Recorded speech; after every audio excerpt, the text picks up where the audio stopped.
My name is Elena Harper.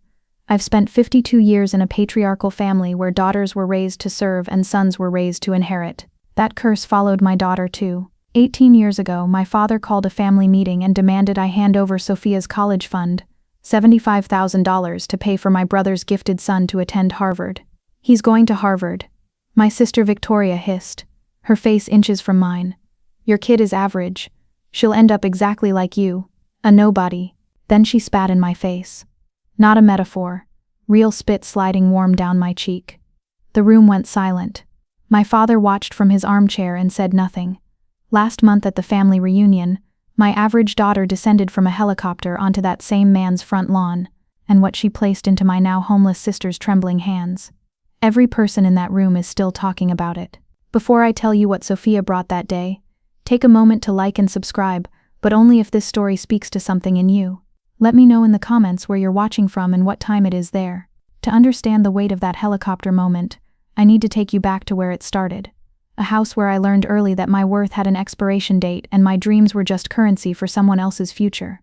The phone rang at 10 o'clock on a Wednesday night. I had just kicked off my shoes after a long day teaching at Charleston Public Schools.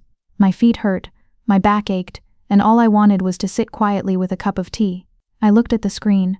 Dad. My stomach dropped. I picked up. Hello? Family meeting, he said, voice flat and hard like always. Saturday at 3. At the house. Don't be late.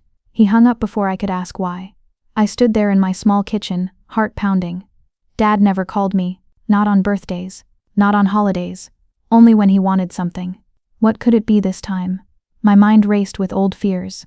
Another way to make me feel small, another reminder that I was never enough. My name is Elena Harper. I am the oldest of 3 in the Harper family. Our home is a big red brick house on 4 acres outside Charleston, South Carolina. It has been in my father's family for 5 generations. Live oak branches hang over the long driveway like heavy arms. An American flag flies on the front porch. My father, Reginald Harper, changes it every 9 months, whether it needs it or not. Inside, the dining room shows exactly who runs things. The walnut table seats 14 and shines so bright you can see your face in it. But only one chair has armrests. That is Dad's throne at the head. The rest of us sit on plain wooden chairs. My brother Theodore's chair is always pulled right next to his. I am the oldest. Theodore came 2 years after me. He is the golden child. The heir. Dad says his name with real pride. Victoria came 6 years later. She has spent her whole life trying to be the daughter Dad always wanted. And me? I feel like the ghost in every family photo. The hallway wall is lined with frames, all about Theodore and now his son Ethan. High school baseball wins, college graduation, business openings, newspaper stories calling him one of the best young men in business. My frames, there are none. I finished top of my high school class. I earned top honors in my teaching program. I have 30 years of service awards from the school. None of it hangs on that wall. Dad once swirled his bourbon and said, "Teaching is just babysitting with a whiteboard." Those words still sting. As a teacher, I help kids every day. I sit with them when they struggle. I cheer when they finally understand. I tell parents their child can shine. I shape young lives while my own family acts like mine does. Not matter. People think I became a teacher because I could not do anything bigger. That is what Dad believes. That is what Theodore tells his wife when they want to feel above someone.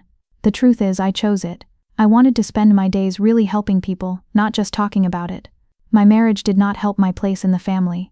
I married at 24 to a man named Derek. He promised the world but left when our daughter Sophia was 4. He ran off with his assistant and never paid a dime in child support. Dad's only words were, "You should have chosen better." As if I had any chance of being good enough in his eyes. The only person who ever believed in me was my grandmother Beatrice, my mother's mom. She died 25 years ago, but I still wear her old Seiko watch every day. The gold band is scratched, the face worn from years of use. One afternoon when I was crying after another of Dad's cold words, she held my hands and said, "Elena, the world will try to make you feel small. Don't let it. Your worth is not decided by blind men who refuse to see." She had done more than speak kind words. She had quietly made plans to protect me and Sophia long after she was gone. I did not know how much I would need that protection. Now let me tell you about 2 children who grew up in the same family but lived in different worlds. Ethan, Theodore's son, was tested as gifted at age 7. Dad nearly threw a party. Every dinner became about Ethan's smart scores, his debate wins, the expensive private school with the fancy blazer. Ethan sat right next to Dad and talked about the Harper future like it was already his. My Sophia went to public school. She wore simple clothes and did homework at our kitchen table while I cooked after long days at work. Her grades were solid, mostly B's with some A's, but nothing that made Dad cheer. At family events, Ethan got the best seat.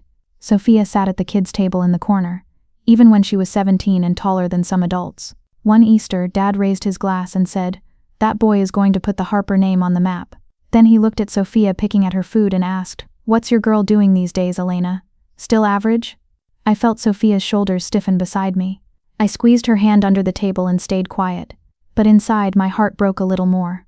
Everything changed the spring Ethan turned 18. That April afternoon, the thick ivory envelope from Harvard University landed in Theodore's mailbox like a spark on dry grass. I was still at school, staying late in my quiet classroom. A shy girl named Mia had just finished her first big project after weeks of me sitting with her every afternoon, helping her find her voice. Her proud smile warmed me the way only teaching can. Then my phone buzzed in my pocket. "Theodore. Elena." His voice cracked with pure joy, the kind I had never heard aimed at me or Sophia. He got in. Full acceptance. Not even waitlisted. "Harvard wants my boy." I leaned against the chalkboard, the familiar smell of dry erase markers and young dreams still hanging in the air. My throat tightened. "That's wonderful. Theodore. Tell Ethan I'm happy for him." The words came out steady, but inside my chest felt heavy, like stones pressing down. I pictured Sophia at our kitchen table last night, quietly reviewing community college applications while I graded papers beside her. No parade, no tears of pride, just steady, unseen work. As a teacher, I spend every day lifting kids who feel invisible, telling them their effort matters more than any test score.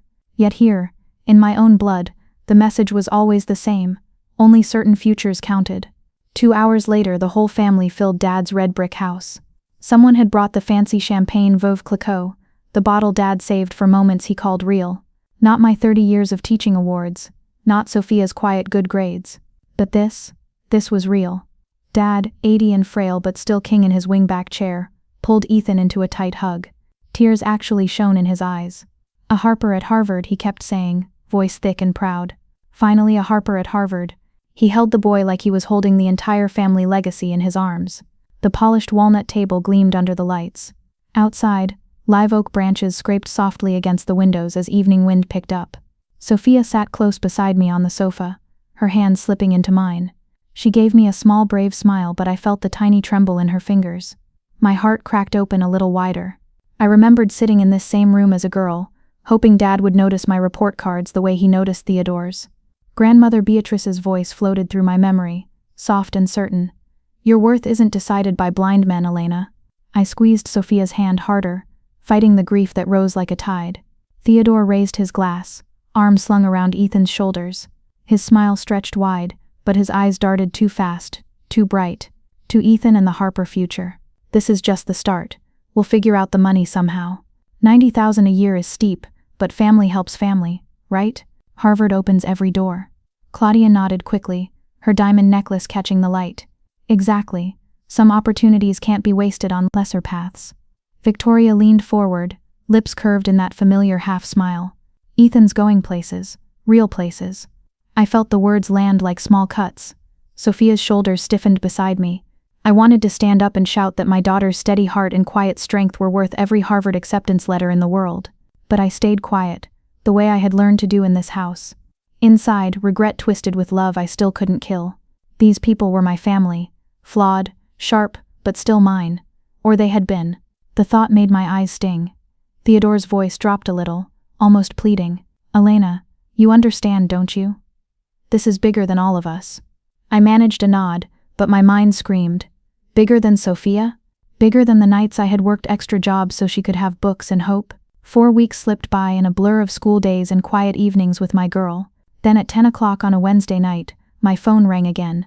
"Dad, family meeting," he said, voice flat as stone. "Saturday at 3. The house, don't be late." My pulse jumped. "What's this about, Dad?" "You'll find out Saturday." Click. The line went dead. I stood in my small kitchen, heart hammering. The old Seiko watch on my wrist felt heavier than usual. That night I couldn't sleep. The house creaked around me in the dark. I got up, opened the fireproof box in my closet, and held Grandmother Beatrice's will in trembling hands. Sophia's trust, $75,000, locked tight, only for her education. Protected. I stared at the papers until my eyes blurred. Why did this meeting feel like a trap closing around us? The next morning I called Victoria, voice low. Do you know what Saturday is really about? She gave a soft laugh that sent ice down my spine. Oh, Elena, this is going to be very interesting. Just show up, you'll see. Her tone carried something sharp and eager. I hung up and stood at my window, watching the live oaks sway. Dread settled deep in my bones, cold and certain. Whatever was coming, it would hurt, and I had no idea how much. Saturday came too fast. I drove the familiar 45-minute route with Sophia beside me in the passenger seat. The live oaks blurred past the windows, their heavy branches casting long shadows across the road like fingers reaching out to pull us back.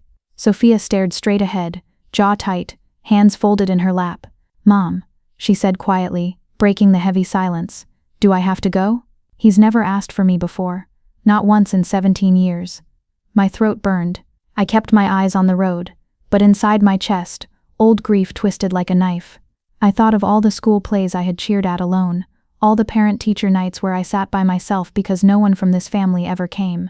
As a teacher, I spent my days telling scared kids they were seen, they mattered, yet here I was, driving my own daughter into a room where she had always been invisible. He specifically asked for you this time, sweetheart, I whispered. We'll face it together, just like always. The big red brick house looked the same, flag snapping on the porch, oak branches scraping the roof, but the air felt colder the moment we stepped inside. The hallway smelled of lemon polish and old bourbon. Voices already drifted from the living room, low and urgent. Everyone was waiting. Theodore and Claudia sat stiff on the leather sofa, his tie too tight, her smile pinned in place. Ethan stood by the fireplace in his new Harvard shirt, fingers tapping the mantel like he could not keep still. Victoria and her husband Daniel shared the love seat, Victoria's eyes bright with something sharp, and at the center, in his tall wingback chair under the old oil painting of his own father, sat Reginald Harper, 80 years old, back straight, eyes like steel. Good, everyone's here, Dad said. No hello, no smile. He launched right in, voice rolling like thunder in the quiet room. This family has stood strong in South Carolina for 5 generations. We built something real. Now Ethan is going to carry that name to Harvard. The prestige, the connections, the doors that will open for all of us. That is the Harper future. But there is a problem. He paused, letting the words hang. The only sound was the grandfather clock ticking in the corner, each beat louder than the last. My heart pounded so hard I could feel it in my ears. The money, Dad continued, turning his gaze straight to me. Theodore has had some temporary setbacks. Harvard wants $90,000 for the first year. Tuition, room, everything. Elena, I know you have $75,000 set aside for Sophia's education. That would cover Ethan's first year perfectly. After that, scholarships and loans will handle the rest. It is simple. The room went dead still. Sophia stopped breathing beside me. Cold dread flooded my veins. How did he know the exact number? I felt my hands start to shake in my lap, but I forced them still. Inside, a storm roared, fear that this was the moment they would finally break us. Grief for the father I had once tried so hard to love, regret that I had ever hoped this family could change. Dad, I started, voice low, that money is not mine to give. He cut me off, iron in every word. Let me finish. Ethan tested in the 98th percentile. He is going to be a doctor, maybe a leader someday. Sophia is heading to community college. She does not need that kind of money. It would be wasted on her. You are the older sister, Elena, the responsible one. This is how you finally contribute to this family. Theodore leaned forward, eyes wide and pleading. Elena, please. We know this is a huge ask, but look at Ethan. He has so much potential. You have always been the one who steps up. Family means sacrifice, right? We would do the same for Sophia if the roles were reversed. Claudia nodded quickly, her diamond necklace flashing. You are so practical, Elena. Surely you see that some opportunities are too important to miss. We are all in this together. Victoria let out a short laugh that cut like glass. She uncrossed her legs and stood, walking slowly toward me. Oh, come on, Elena. Be serious for once. Sophia is a sweet girl, sure, but she is ordinary. Average grades, no special spark. She will probably end up just like you, teaching in some little school, scraping by, wondering why life never gave her more. Why hold back the one thing that could actually matter? Sophia made a tiny wounded sound beside me. My vision blurred with hot tears. I refused to let fall. As a teacher, I had held kids who felt worthless and showed them their light. Now my own family was doing to my daughter what they had done to me for decades. The pain hit so deep I almost could not breathe. I loved these people once, flawed, sharp, but mine. How could love hurt this much? Victoria stepped closer, her face twisting. You have always acted like you were better than us. The quiet martyr with your little teacher job and your average daughter. But deep down you are selfish. You manipulated grandmother into leaving you that money, and now you won't even share it. You are selfish, Elena. Selfish. She stopped inches from my face, eyes blazing. Then she gathered saliva in her mouth and spat right onto my cheek. The warm spit slid slowly down my skin. The room froze in complicit silence. No one gasped. No one handed me a tissue. Theodore looked at the floor. Ethan studied his shoes. Dad simply swirled his bourbon and watched. I felt Sophia trembling beside me. In that terrible moment I made a choice. I did not wipe the spit away. I let it stay so my daughter would remember exactly who these people were. Inside, something ancient and fierce rose up. Grief for the family I was losing, but also a clear burning strength. Grandmother Beatrice's words rang in my head. Don't let them make you small. After a long, terrible pause, I reached into my purse, pulled out a handkerchief, and slowly wiped my face. I folded the cloth neatly and laid it on the coffee table. Then I stood. That money, I said, my voice steady and clear, does not belong to me, and it does not belong to any of you.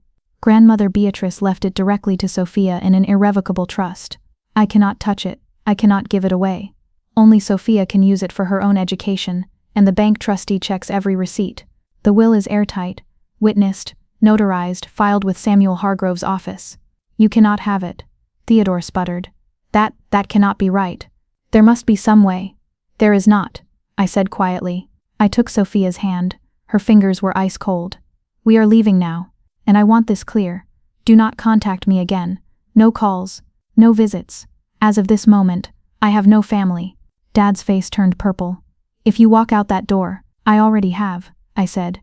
We turned and walked out. Behind us, shouting exploded, but I did not look back.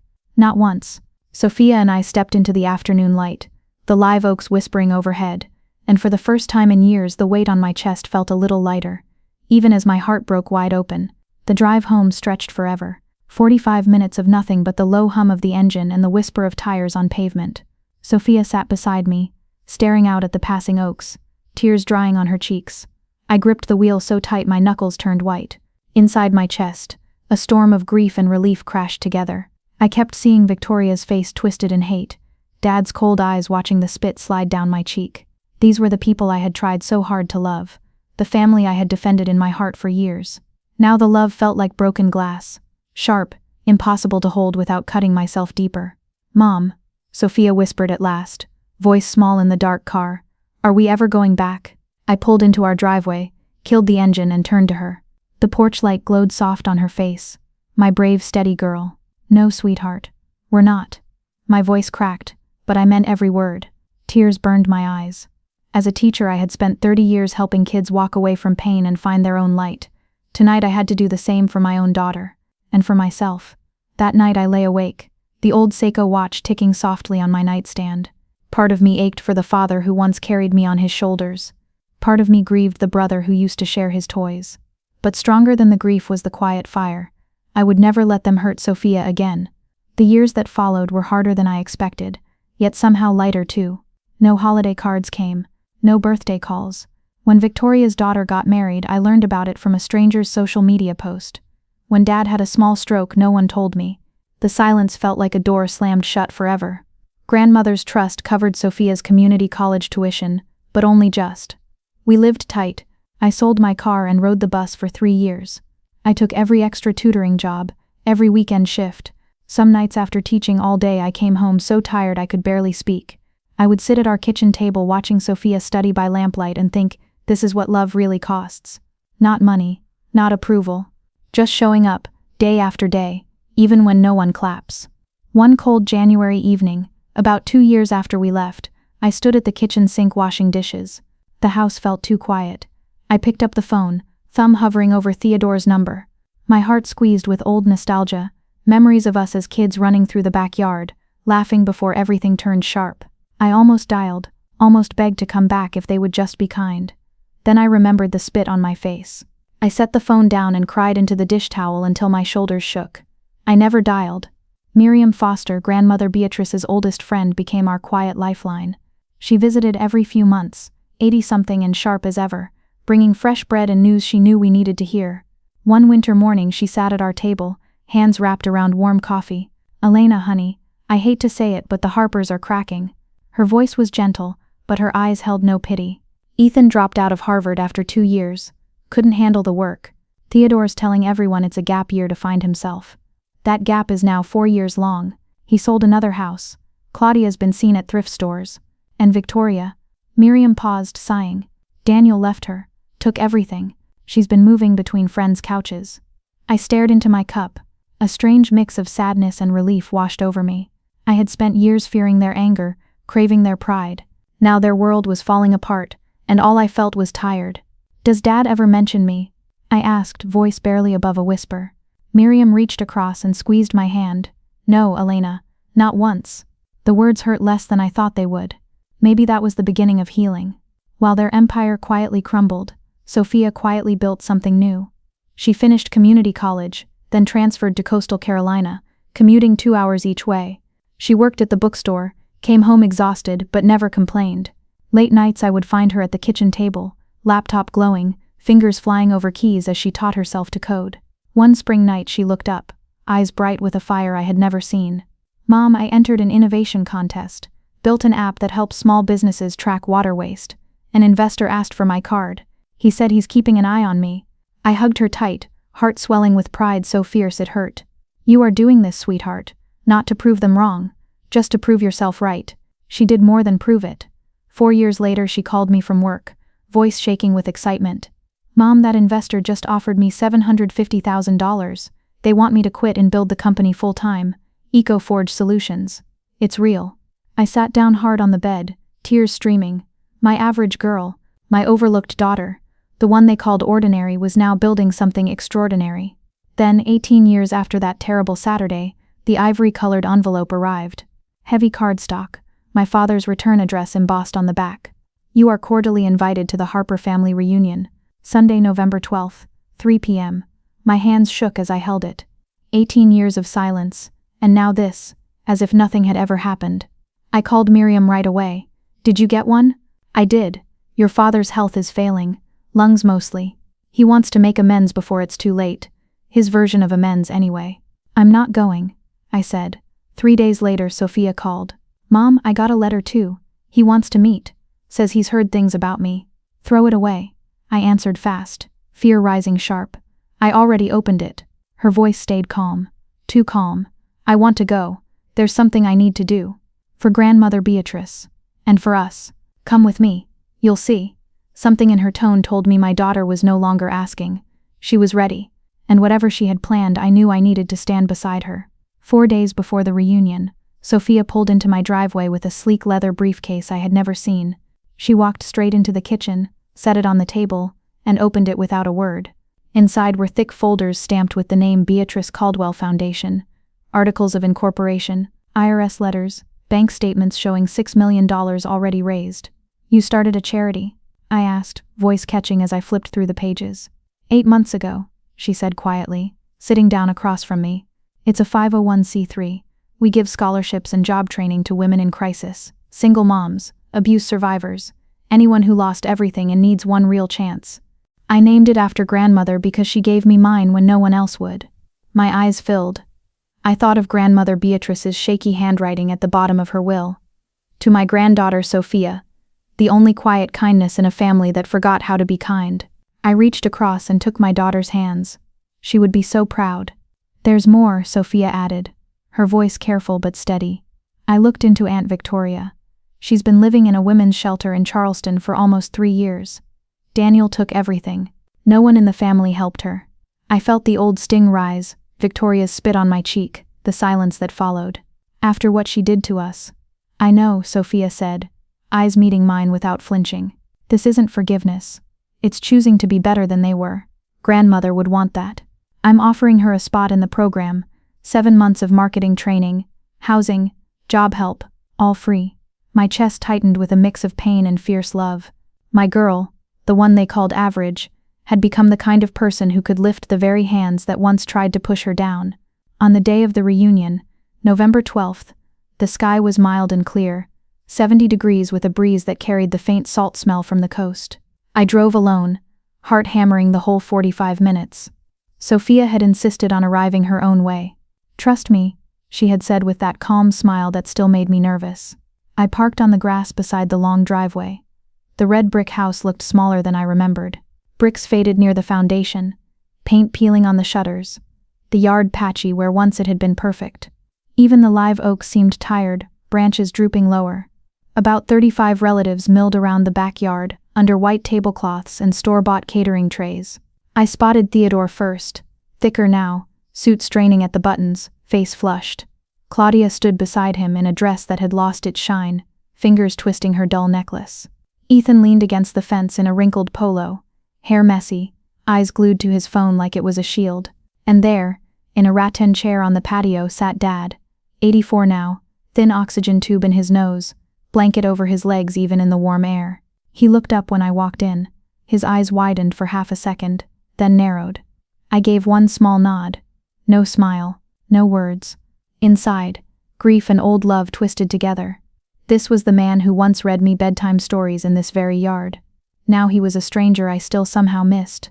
The afternoon dragged with awkward small talk and forced laughs. Then came a sound that did not belong here. The low thump-thump of helicopter blades cutting the sky. Every head turned upward. The sleek white Bell 407 appeared over the tree line, sunlight flashing off its sides like a blade. It circled once, slow and deliberate, then dropped toward the front yard. Dad's prized lawn, rotors whipping tablecloths, napkins flying, women clutching their hair. What in the hell? Theodore started, voice rising over the roar. The helicopter settled gently. Blades slowed. The door opened. Sophia stepped out in a simple navy suit, hair in a neat ponytail, small pearl earrings catching the light. She carried herself with quiet power. No flash, just certainty. She walked straight across the grass toward us, heels clicking on the driveway. The whole backyard went silent, except for the dying whine of the engine. "Who is that?" someone whispered. "Is that Sophia?" Claudia breathed, hand flying to her throat. Dad struggled to his feet, nebulizer clattering. His mouth opened but no sound came. Sophia stopped in front of him. "Hello, grandfather." Reginald stared at the helicopter, then at her, voice cracking. "You, how?" "I'm Sophia Harper," she said, calm as still water, CEO of EcoForge Solutions. "And I believe we have things to discuss." Dad reached out, arms opening for an embrace. Sophia took one clean step back, not rude, just final. "I didn't come to reconcile," she said. "I didn't come to make a scene. I came for grandmother Beatrice. She believed in me when none of you did. She left me a trust you tried to take away. She saw what you never bothered to look for." Theodore stepped forward, face red. "Now wait just a minute. Uncle Theodore," Sophia cut in, voice soft but steel underneath. "I heard every word while you begged my mother to give my college money to Ethan because I was average and going to community college anyway." Ethan had looked up from his phone, his face drained of color. Sophia turned to him gently. "Ethan, I'm not here to shame you. What happened to you isn't your fault. You were told you were special without ever learning how to earn it when special wasn't enough." She paused. "I'm offering you a spot in my foundation's career program, 7 months of training, mentorship, job placement. It's free. The only requirement is showing up and doing the work." Ethan's hand shook around his soda can. "I went to Harvard for 2 years. I don't need charity from you." Sophia nodded once. "The offer stands, whenever you're ready. If you're ever ready." A black SUV rolled quietly up the driveway then. No one noticed at first. Everyone was still staring at Sophia. The back door opened. Victoria stepped out. She looked broken, thin gray at the temples, clothes clean but cheap, eyes hollow. Dad's voice cracked again. "Victoria? Where have you been? We haven't heard from you in 3 years." Victoria's shoulders shook. "I've been in a women's shelter, Dad. Daniel took everything. I called you. I called Theodore 4 times. No one answered. No one helped." She turned slowly until her eyes found mine. Tears spilled over.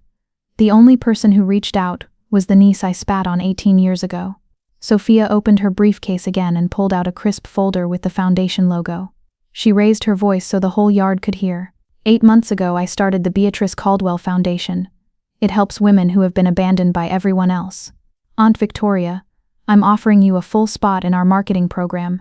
Training, housing, job placement, all free. Victoria stared at the folder like it might vanish. After what I did to your mother, after the spit, after calling you average, Sophia's voice stayed steady, clear as glass. What you did can never be undone. I still remember the spit on Mom's face. I remember the silence. I remember you saying I would amount to nothing.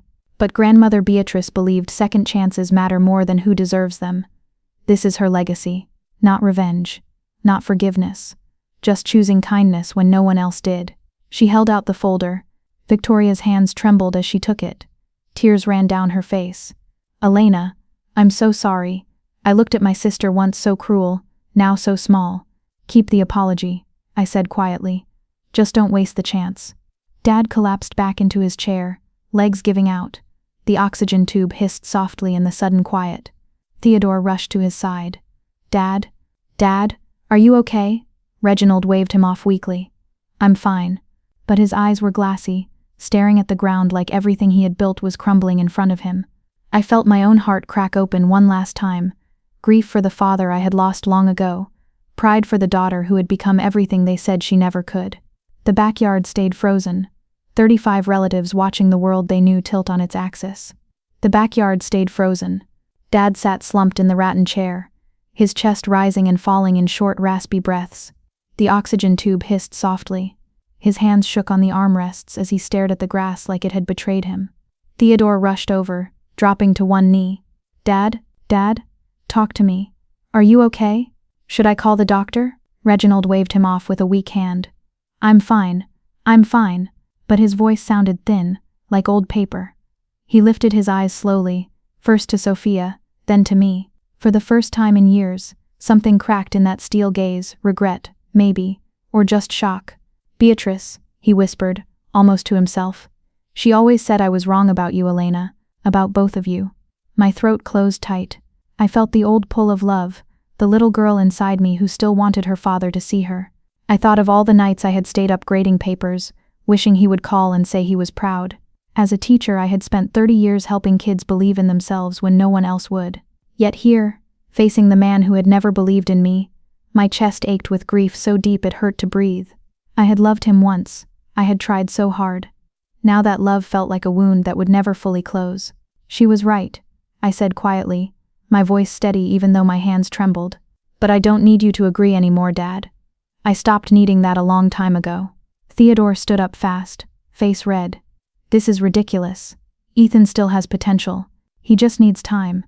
You can't come in here with your helicopter and your money and act like you're better than all of us. Sophia turned to him, calm but firm. Uncle Theodore, I'm not acting like anything. I'm showing what happens when you work hard without being handed everything. Ethan was told he was special every day of his life. I was told I was average. Guess which one taught me how to keep going when things got hard? Ethan stayed by the fence, soda can shaking in his hand. His eyes met Sophia's for 1 second, then dropped. He looked small, 36 years old, still waiting for the world to give him what his family had promised.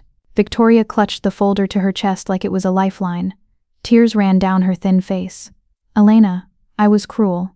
I was so angry back then. I thought if I pushed you down, maybe Dad would finally see me. I was wrong. I'm sorry. I'm so sorry for the spit, for the words, for everything. I looked at my sister, the woman who had once made me feel worthless.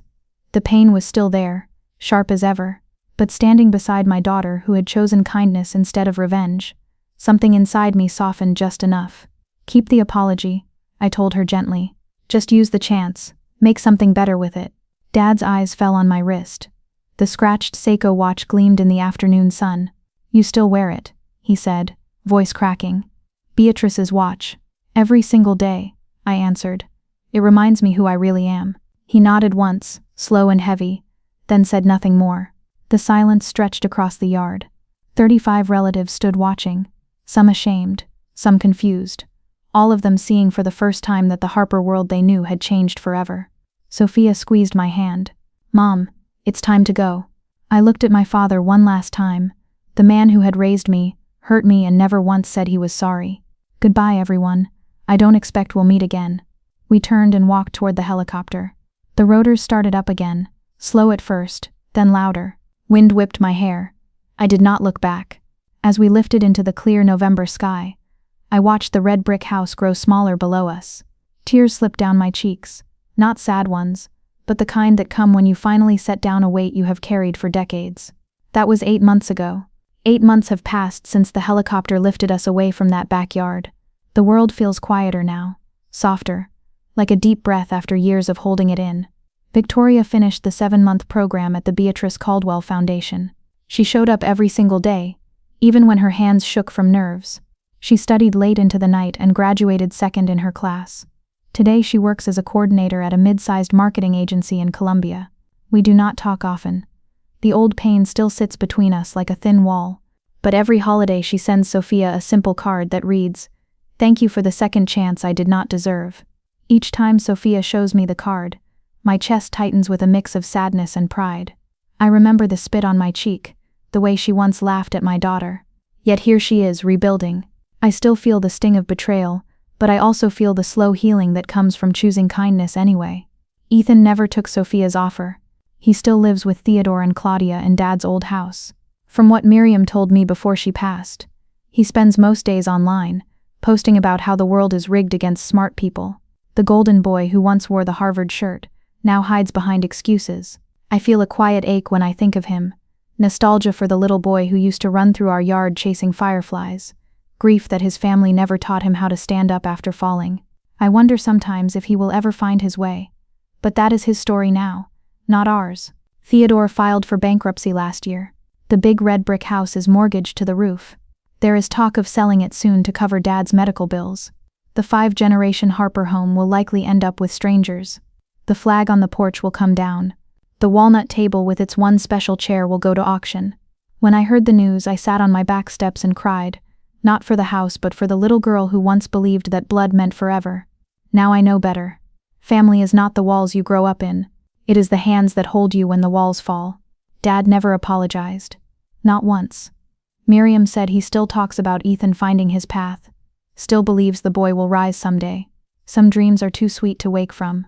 He stopped speaking my name entirely. That silence used to cut deep. Now it feels like peace. I no longer wait for words that will never come. Last year Sophia bought me a house. Nothing fancy, just 4 bedrooms, a sunny yard and a wide deck with a swing. I sit there every morning with my tea, watching peppers and rosemary grow beside bright flowers whose names I am still learning. I retired early from teaching. Some days I wake without an alarm and smile at the quiet.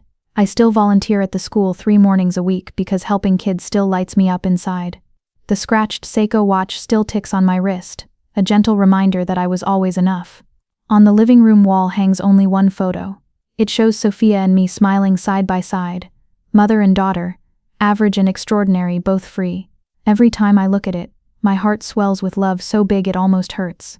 Sophia calls me every single night, no matter how busy she is. EcoForge Solutions is getting ready for an IPO next year. The company may be worth $600 million soon. My girl, the one they called Ordinary, built something that helps businesses save water and protect the earth. But the money is not the miracle. The miracle is the woman she became when no one believed in her. 2 months ago, Miriam Foster passed away peacefully at 95. At her funeral, I found a letter she had saved for me, tucked inside her will. Inside it was another envelope in grandmother Beatrice's shaky handwriting, written 4 months before she died. I sat on my deck swing and read it through tears. My dear Elena, by the time you read this, I will be gone. I hope you have proven everyone wrong, including yourself. Your father sees the world through a lens I could never change. He was raised to believe daughters are supporting characters in sons' stories. That is his tragedy, not yours. You are the heroine of your own story. So is Sophia. Never let anyone convince you otherwise. All my love, always, Grandmother Beatrice. I cried for a long time that day, grateful tears, healing tears. She had seen me. She had protected us before we even knew we needed protecting. Across the years and the grave, she still whispered that I mattered. I have thought a lot about what family really means. You cannot force people to see your worth. You can only live it. For years I tried to earn Dad's pride. I taught hundreds of children. I raised Sophia alone. None of it changed his mind because his eyes were closed on purpose. Their blindness was never my failure. If you are the one who was overlooked, the average child, the black sheep, hear this. Their failure to see you does not make you small. Set your boundaries. Protect your peace. Walk away from tables where you are not welcome, and build your own. You do not have to prove them wrong. You only have to prove yourself right to yourself. Some apologies never come. Some families never change. Some golden children never learn to fall and rise again. But you can learn to let that be their loss, not yours. Sophia landed a helicopter on my father's lawn that November day. But the real victory was never the helicopter or the money or the company. The real victory was the quiet moment when I looked at my daughter and knew, deep in my bones, that we had never needed them at all. We only needed each other. If these words reach that quiet, resilient place inside you, the one that knows what it means to rise when the world looked away, then let this story be a gentle reminder that you are not alone. Stories like ours carry a kind of sacred truth, raw and healing all at once. If it stirred something real in your heart, a simple like would mean the world, and I'd be honored if you stayed with us by subscribing for more journeys of quiet strength turning into unbreakable light. Your presence here right now, at the end of this road with me, already feels like family.